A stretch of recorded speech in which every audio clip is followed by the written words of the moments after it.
Hey, this is Gina Grad. Hi, this is Teresa Strasser. Hi, everyone. This is Mike Errico. Hey there. This is Casey Cavalier. I'm Rocky Rose. And you are listening to The Jay Franze Show. Lucky you.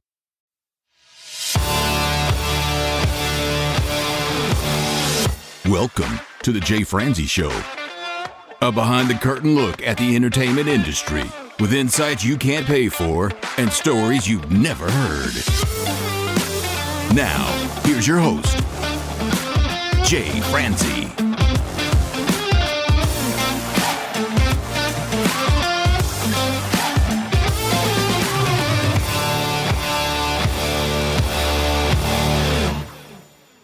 Well, hey there. Welcome to the show. I appreciate you joining me. I am Jay Franze, and if you are new here, this is where we take a deep dive into the entertainment industry to provide you with valuable insights and entertaining stories. This week, we get to talk with an up-and-coming recording artist. We get to talk with Cody Howell.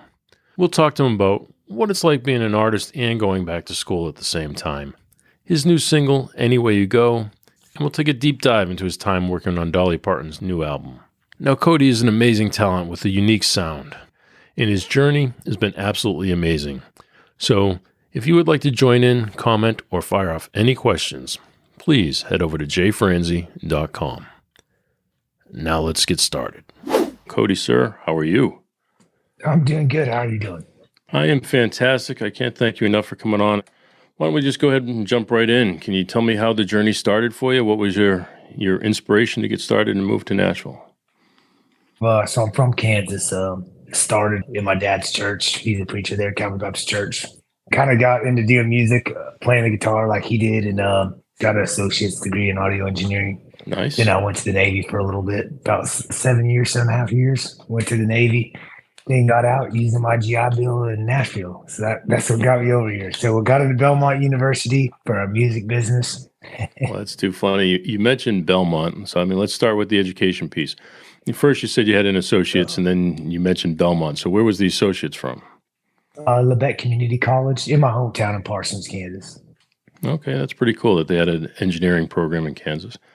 They had it for about 3 years, and then they cut it got rid of it because it wasn't enough, I guess, interest in that. No, that makes more sense. Yeah. So you end up in Belmont. What did you think of Belmont?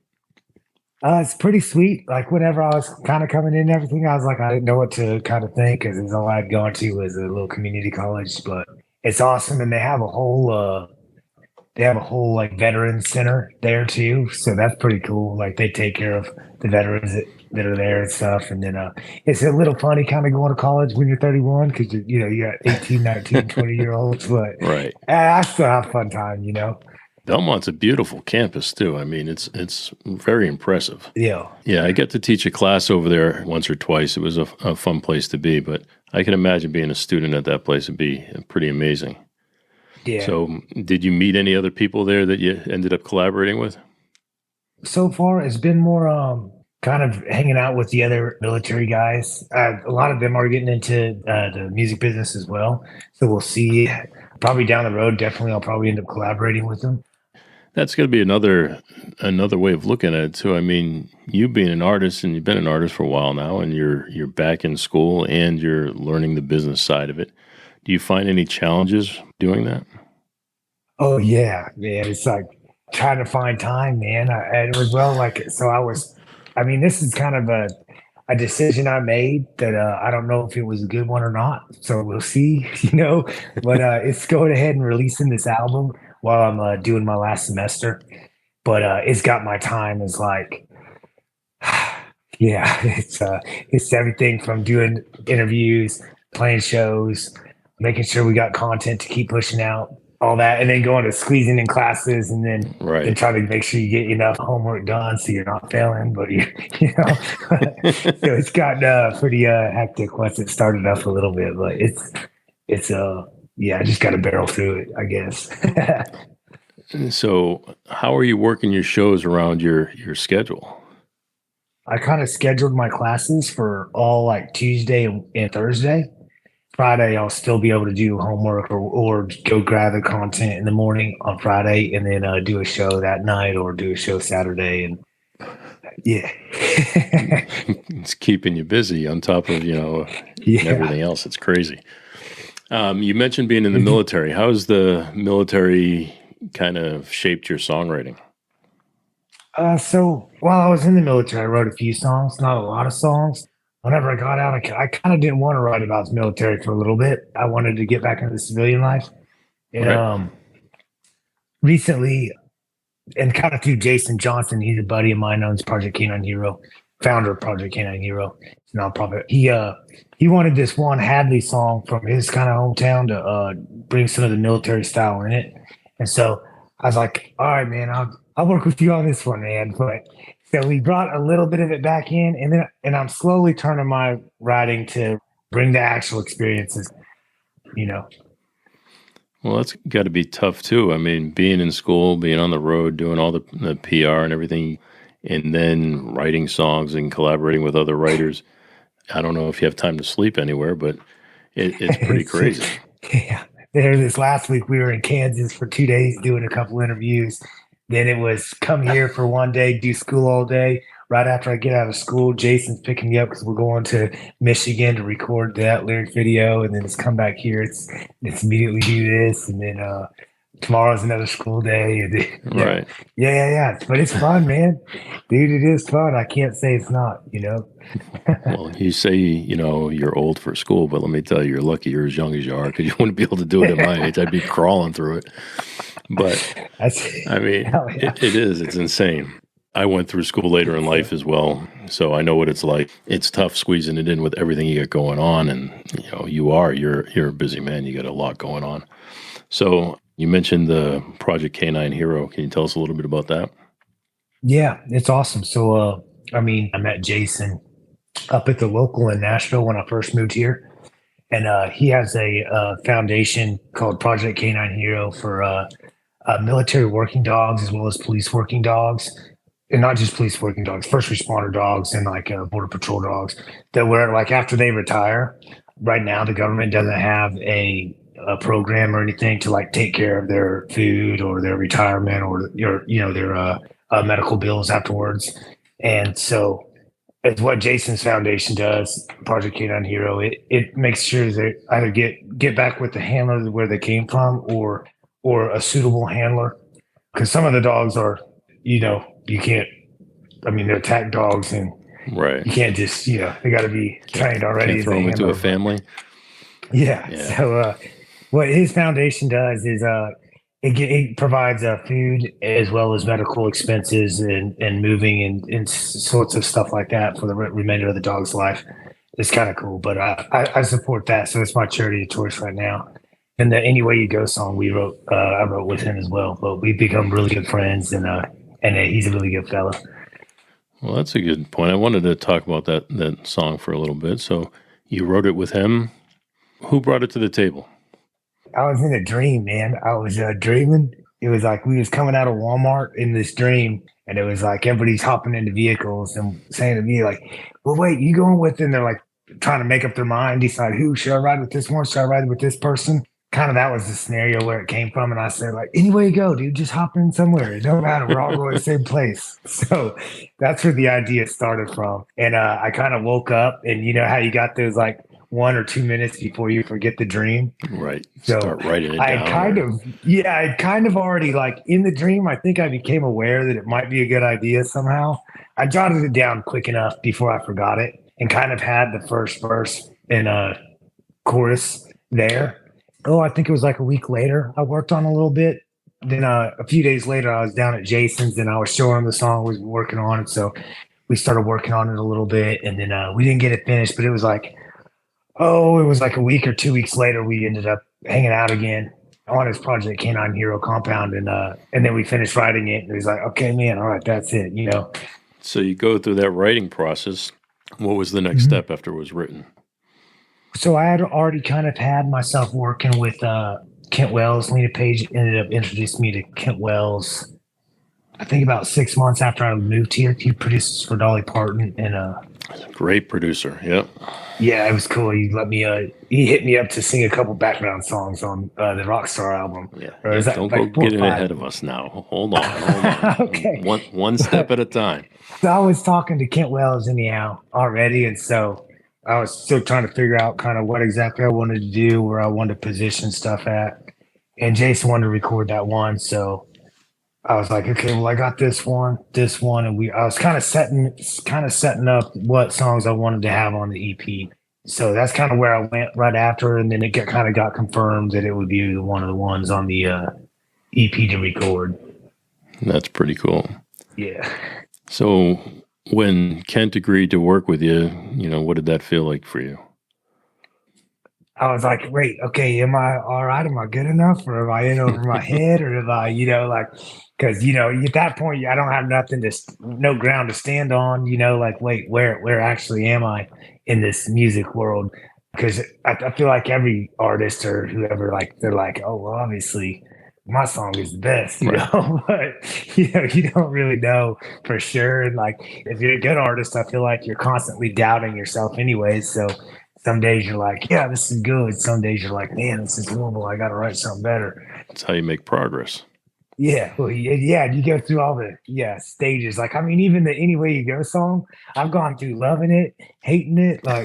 You're like, oh, I don't know how I feel about it. And all the little episodes, I guess. You can't beat the anthem, right? So, when you had the dream and you wake up, you jot it down and you go and you finish writing it. And then you're presenting it to Kent and whoever else might be part of that selection process with you. I'm sure your wife probably had her say in it as well. Yeah. But did you have that anthem feel in mind before you went into the studio to record it? I didn't have the audience sound, where I go, anyway you go. I was trying to think of a lick to put in there. Right after I go, anyway you go, we're all going to the same place, to a bonfire Friday night. But right after I say anyway you go, then it's the crowd saying anyway you go. And I wasn't quite sure. I had kind of little different ideas on what I kind of wanted for some type of lick or something in there. But I think it worked well with the crowd hollering, and I think that kind of really presented that anthem sound. Yeah. Absolutely. No, I think that's all part of it. It's what makes it as powerful as it is. I can understand wanting to put a lick in there and stuff too, but I think you probably chose the right decision to go with that feel to it. I think that was Kent's idea too, if I remember right. Yeah, he's got to earn his money somehow, right? Well, that's what amazing producers do, I guess. Wait, you know what? It's going to sound really good like this. Right. But I can't remember exactly whose idea. Was it Kent that went ahead and selected the musicians in the studio and put everything together? Yep. So can you kind of describe his working process? Yeah. So kind of the way that we've worked together, he's got all the musicians. I was able to select the people in the background for the chant, which was cool. So it's kind of how it goes is I'll get some sounds that I kind of like that I'm envisioning for the songs. And whether it's just another random song or something, I'm like, wait, but at this part, you kind of hear this guitar, how it's got that grunge or that, sound on it. And I'll show them that. I'll be like, can we do something sort of like this in the chorus? And I'll have 4 or 5 kind of different sounds to show him. And then he's got his musicians that are just their fingers are sliding in extreme grace and stop right at the millisecond and everything. That gets crazy. That's insane. So you guys go in the studio for the single and you go in, you're making your selections, you're giving your input. How quickly did they lay down the basic tracks for the song? Ooh, probably within 20 to 30 minutes, probably about 25 minutes. If there was a competition where there was a timer, then they'd have that thing probably 3.5 minutes. Yeah. Yeah. And if I'd be like, wait, we take that one part, quick. So, yeah, they'd have it done in 3.5 minutes. Those guys are insane. Definitely be under 10 minutes. It's very impressive how quickly they can work and what they can put together. So, you're in the studio with these guys, and it's got to be a dream come true, right? You're seeing your career start to take off, and you go in and you're recording the single. How did you feel at that time? I know you were just saying you were overwhelmed, but what kind of feelings were going through your mind? No, so I'm still in my head, I'm still okay, let me just get the vocals good enough so that they know what I'm at least where I'm going or what I'm doing a little bit, but then also I was trying not to suck, you know. I'm doing my best not to suck. It's going to be the title of the episode. Okay. Trying not to suck. Trying not to suck, man. Because when you're in a room with all those guys, man, you're just like, you're trying to keep up, you know. They are impressive. I mean, these are people who have played on thousands of hit records. I mean, thousands of them. And so for you to be able to go in as a fresh artist and you go into work with these people, and the first time has got to be overwhelming. It really does. Yeah. So you go in there, you're recording with these people. What's the highlight? What do you remember most about it? The coolest thing is like just kind of something that you've kind of had in your head, and then now you all of a sudden kind of hear it, and it's always different. It's never exactly what you heard in your head, but right. I mean, with these guys, a lot of times it's way better than what you heard in your head, you know. I've been there. I can completely understand that. Absolutely. I've gone in with some guitar vocals and then come out with some full productions, and it's like, wow, that's a lot better than what I was thinking. I think that's the coolest thing. Did you play this song live before you went in the studio? Yeah. So when you're playing this live, you're getting some audience feedback as well. Mm-hmm. How were they feeling? Were they receptive to the song? So I think people were into it. I started a lot of shows off with this one because it was just a little more upbeat. I started with this one a few times and everybody responded pretty well to it. So I was like, okay, cool. We either start with this one or like Tulsa Time just to get a good like rockin' vibe. Just to get it going, right? A good kickoff. Now, I know you have a very unique sound. You know, you can say it's probably more traditional than the contemporary stuff that's out now. Mm-hmm. Do you feel like that is true to you, or do you feel like you're creating that when you go into the studio? I think it's probably more true to me because my dad's a preacher. And so it was either like 40s country music or hymnals that we could really listen to till I was like 16, 17, started working construction. And then I'd start to hear some of the other singers, Dierks Bentley, Randy Rogers, Jason Aldean and stuff. But I kind of still had all of that in there in me a little bit, and then blended with some of the, not the modern now, but like a little bit of that like 2000s country. And then as well, some Texas red dirt, Texas country or red dirt country, you know. I think all that's just in a blend, and that's why I think sounds good. So, unless I decide to change my mind, you know. But I try to rock with whatever I think versus whatever I think that somebody else is trying to think of. Well, you have to be authentic and true to yourself, and I think you're doing that. I mean, although it has a traditional feel, it's done in a very modern way. So I think it's really coming together, and it's really going to shine. The single is amazing. I love it. But you mentioned it earlier, so let's go ahead and get to it. Let's talk about who is this Dolly Parton person you're talking about? She's like a little blonde chick. That's so whenever I started working with Kent Wells, and we had kind of, I think we recorded 4 songs. This is like 2 days after. So I got the background shouting vocals for Any Way You Go. I was able to get kind of some of my friends in there. So my wife was able to get in there. She's not much of a singer, you know, but we was able to get her in there. Whoa. We're going to have to cut that part out. I'm just saving you right now. I'm going to bring it back in. I'm setting it up. I'm going to bring that part back in here. Because, no, she knows she's, you know, she's a shower singer, you know. I like her voice though. There you go. All right, good save. Right, so good save. We're at the then we got my buddy Ben and his wife Angie. We're on the background shouting there in the studio, hollering it out from every different direction. So it sounds like a big crowd, but it's 4 of us in there. I think Kyle might have walked in there a few times to holler. It's like, and then we're trying to shout too in different voices. So it's like, anywhere you go. And it's, and away you go, you know, just like however from different sides. So we're doing that. Crowd feel. Yeah. So we're doing that. And then we get all those crowd vocals done. About 2 days later, Kyle gives me a text. It's like, hey man, do you think you're doing anything later this evening? I was like, what do you need, dude? You know, and he says, we're doing some background songs for Dolly Parton's Rockstar album, but it's shush shush because she hadn't mentioned that she was even doing a rock album. So I was like, okay, yeah. And do you think you can maybe get the people that you had the other day to come back in here and do some gang vocals? I was like, yeah, I can. Like, my wife's right here with me right now. We can get her in here too, and I can hit up the other people. He said, okay, all right, cool. All right, don't hit anybody up yet. Let me give you a call back here in a second. So he ends up giving me a call back 40 minutes later or so, and then it's like, all right, hey, can you just bring you and your wife? Because we got some other people too. And okay, so I was like, all right, cool. So I was able to bring me and my wife in there.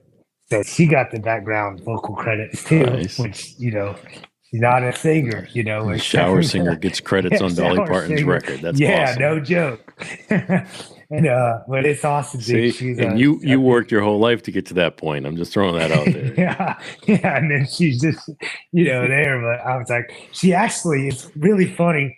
My wife was like, I think I gotta work. I don't think I can get off. I was like, Stephanie, you're getting off work. Listen, you can find a new job, or you can ask for it back after the fact, you know? That's too funny. But she made sure to get off work because he ended up calling back later that night and say, wait, no, okay, in like 2 days. So we had 2 days to kind of set it up for it. And then 2 days to be, you know, racking your brain over it. And that's like, whoa, is this real right now? Like, Right. you know, like this is freaking, how cool is that, you know? She's awesome. I mean, she really is. Was she in the room at all when you did it? Was she there? Nope, not when we were recording. There was a couple times where I left right before she ended up coming in. So did you get to meet her? Yeah.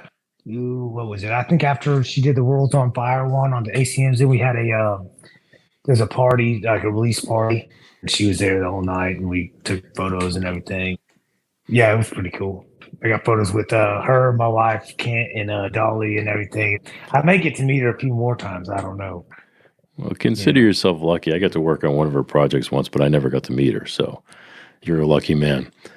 In the interview I saw with her today, she did 30 songs. Yeah. Which one of the 30 did you get to work on?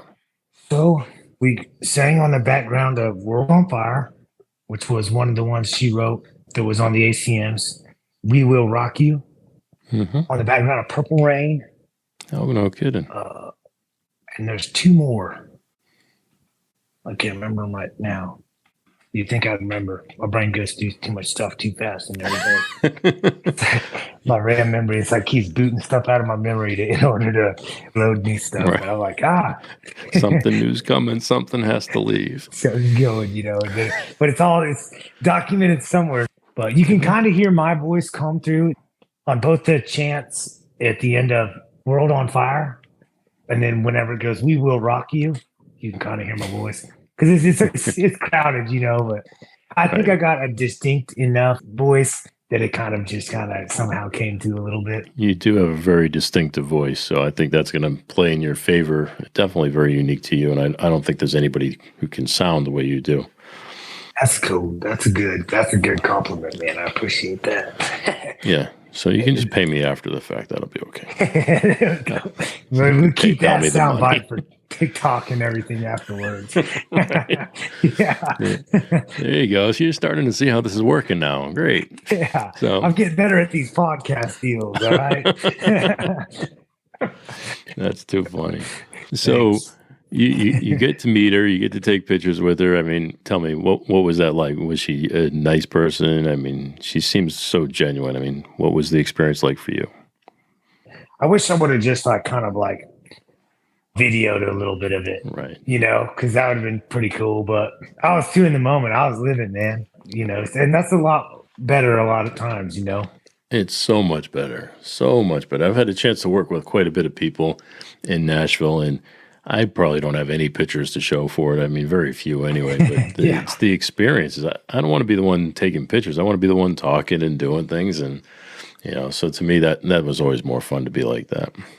Yeah. Well, and sometimes the more video cameras are out and stuff, the more it changes the vibe of the whole room, you know. Yeah, and she's very particular too. I mean, she's got her crew of people that she wants to document things, and I think that's just the way she likes it to be. Yeah. We went and took photos, and then afterwards we went and listened to the whole album all the way through. And they had a whole video and everything set up for like kind of all the different working process through. And then, just had a good time in there, and then ended the night. Let's talk more about your start here. I mean, I talk about your voice being unique, but you mentioned growing up listening to 40s and 50s country. I mean, do you have any influences from that time? I don't know if I'd say influences other than the ones that I don't know where exactly they came from. I mean, there's songs like Mule Train. It's like Mule Train, clippity clopping over mountain range. And then you got a So Long, It's Been Good to Know You. It's kind of a choir song type thing. And we had the freaking cassette. It's called Tumblin' Tumbleweeds. But it's not the band Tumblin' Tumbleweeds. The whole cassette's called Tumblin' Tumbleweeds. It's got a couple songs from the Tumblin' Tumbleweeds on there, but like there's some Eddie Arnold on there and stuff. But listening is too far back where it's like I didn't kind of follow one of them or any of them really too much in order to like know where those roots came from. But somewhere down there, they're there, you know. Well, you have that time that's put forward by your father, but that end working at the church, I mean, what was that like? Yeah, so for a while we lived at the parsonage, so it was right next to church. You know, Sunday night, Wednesday, that was just kind of growing up. And then we moved out to the country, up by Parsons Lake, and that's kind of whenever I got a little older, where I was able to start doing some of the song leading. Being honest, whenever I first started song leading, I was just waving my hand. I don't even know if I was leading at the time.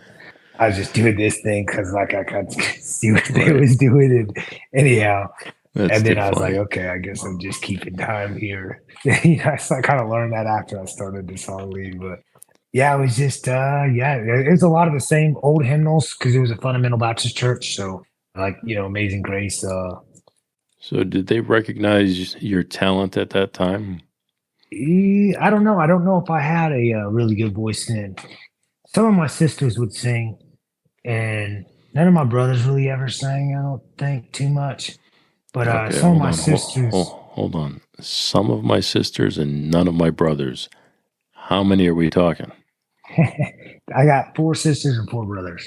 Holy cow. Yeah, so it goes Chelsea, Bonnie, Garrett, Trixie, Cody, Grady, Kirsty, Dalton, Emily. One more time. So one more time. There's all of them. We go Chelsea, Bonnie, Garrett, Trixie, Cody, Grady, Kirsty, Dalton, Emily. So are any of your brothers and sisters in the music business? Nope. No, Chelsea's over in Colombia. He's a missionary. Bonnie's still in Kansas. Garrett, he built some houses in Kenya. Trixie's in Guam. I'm doing music business. Grady's in Texas now. He's working for Bowen. Kirsty's in Texas. Grady, Kirsty, Dalton's in New York, and Emily's still in Kansas. Yeah. I mean, I have 2 brothers. That's it. Just 2 brothers. At the beginning, before your career took off, were they supportive of your desire to go be in the music business? Okay, so I was kind of like, I got out of the military and I was like, all right, I'm gonna go try to do this music, and I might fall flat on my face, but I got to do it. I don't want to have a grandchild on my lap and be trying to tell him to go chase his dream and me never have done it. Great point. So, whatever, I might fall flat on my face. It might not work. Nothing of this might end up doing me any good, but I'm going to try to do what I can, do. So, I think if they weren't supportive, they didn't really tell me. So if they were thinking, man, this will sounds good. This kid's crazy. Not me. Yeah.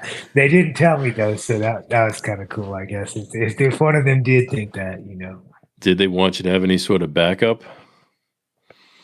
I got plenty of backup plans, but if I do think that way, then I'm not gonna give it everything. Right. Like it's a little trick I have to make sure I do in my brain in order to think like, okay, if I fail, there's nothing else, so I have to succeed. So I got to just keep going. Well, that's a good point. What do they say now? Now that it's taken off for you? Well, I've had a couple friends that did tell me afterwards, and it was like, man, like, I'll be honest with you. I thought you was like, you had lost your, marbles or whatever. Lost your doggy marbles. Yeah. But they're like, man, it's crazy what you've been able to freaking somehow pull off, man. Some of them call it luck, some of them call it chance, or whatever they want to call it. Anybody now that's telling you, yeah, I knew it all along. I knew you were going to do it. Dude, there will be. I don't want to mention no names on them, because I don't even think they realize. But I'm like, oh yeah, at least one or two right of them, now. right? But you remember freaking, 6 months or a year ago, whenever you was not saying that. But it's like, did you already lose your memory? Right. But yeah, there's a few people like that there. It's like, oh, I knew it. But I'm sure there's some that weren't 100% honest the whole time, that did think that, or they just. Well, there's a difference between support.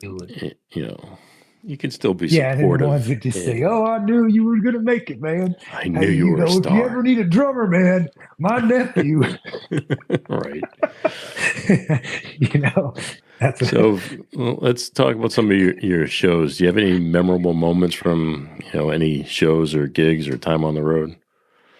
So far, like Kimbrough's Pick and Parlor down in Franklin, because that place has really kind of brought me in when I first got here, especially Iron Man. He's an old man that sits on the front porch up there, and it's like a house, and like they'll have music on the front porch, music in like the back room, music in the back patio, and then a little main stage and stuff. But yeah, I don't know. He was really nice and accepting whenever I was just like the first place I kind of went to, and so then I'll hang out there a bunch and start playing music there. That kind of got me getting some momentum going.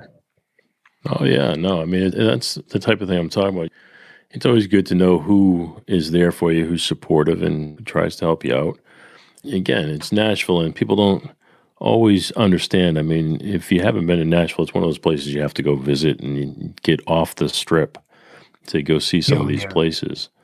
Because you never know who you're going to see there. It's just amazing, whether it be upcoming artists or whether it be seasoned professionals. And I mean, you get some amazing people that just play these off the wall venues, and it's some of the best, like Third and Lindsley. I can't tell you how many people I've seen play at Third and Lindsley. The Wooten brothers, I mean, I don't know if they still do it, but they were playing every Wednesday night. And they'd play for a few hours, and it's just amazing stuff. So, I mean, you don't know who you're going to run into. Speaking of which, I mean, when we're talking about artists like that, is there anybody like that you'd like to collaborate with? Yeah, dude. And it's funny that you just said Third and Lindsley, because that's the first time that I heard one of my very favorite artists, Zane Williams, which he's now with a band called the Wilder Blue.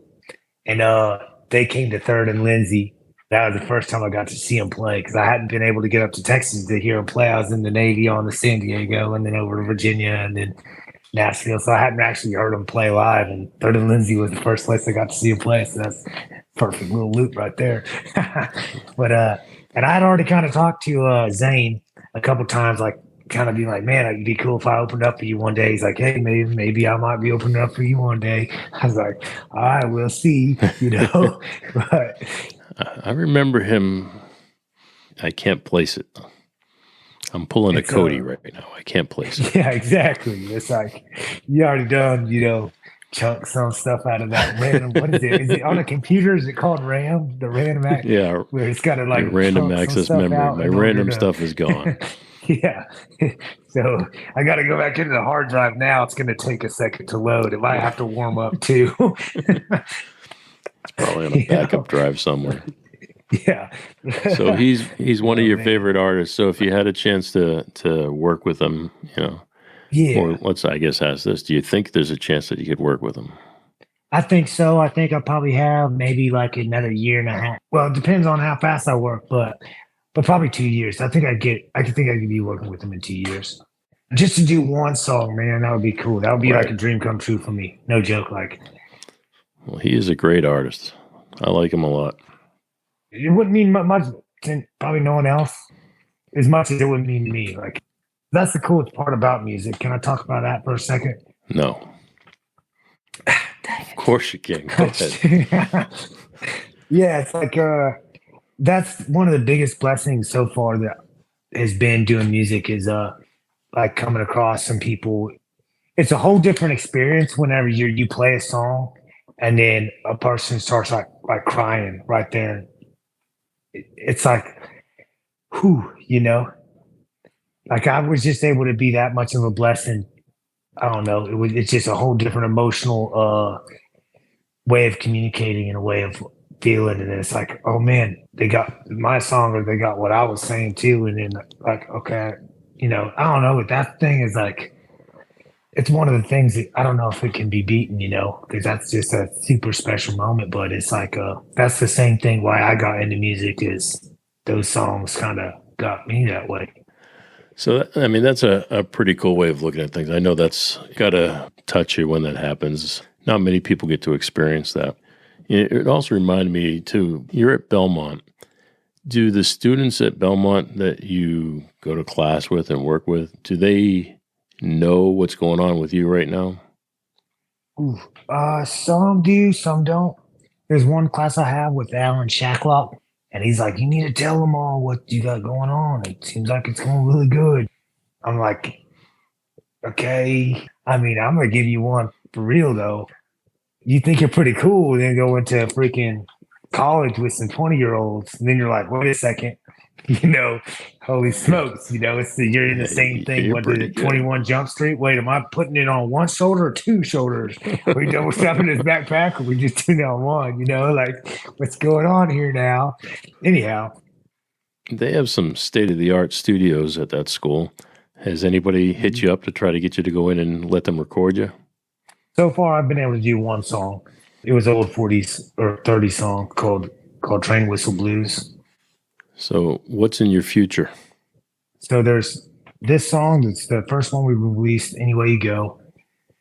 And then we're going to wait for Christmas music to get done. Not that we're in a rush for Christmas music to get done, but I kind of am. Okay. No, just joking. But after that, I got 6 more songs on the EP. So we're going to put those out over the next few months, starting at the beginning of the year. I'm already kind of starting to write a bunch more with a bunch of different fellas.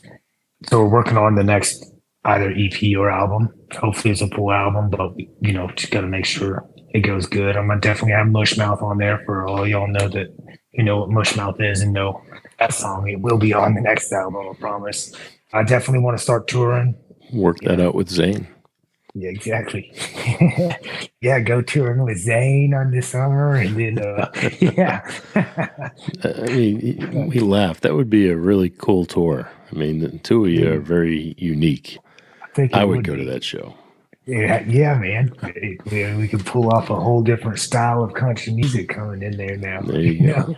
All right, sir. Well, we do this thing here we call Unsung Heroes, where we take a moment to shine the light on somebody who works behind the scenes, somebody who may have been supportive to you in your career. Is there anybody behind the scenes, whether it be assistant, family member, friend, that's just been supportive of you?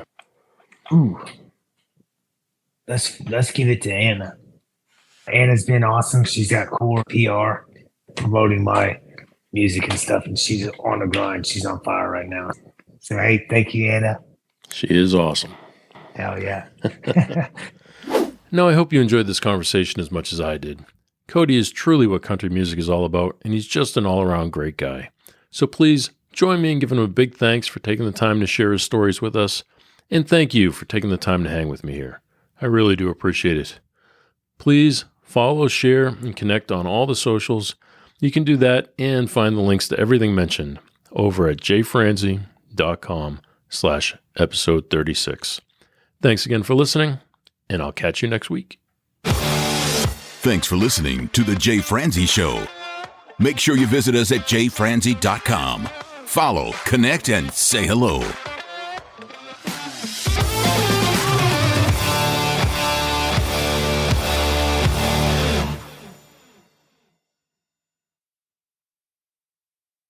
This episode has been brought to you by VR Knives, your source for 100% custom knives made by a true rock star. So, if you're in the market for a new piece of art, reach out to VR Knives. 407-421-5528. 407 421 5528.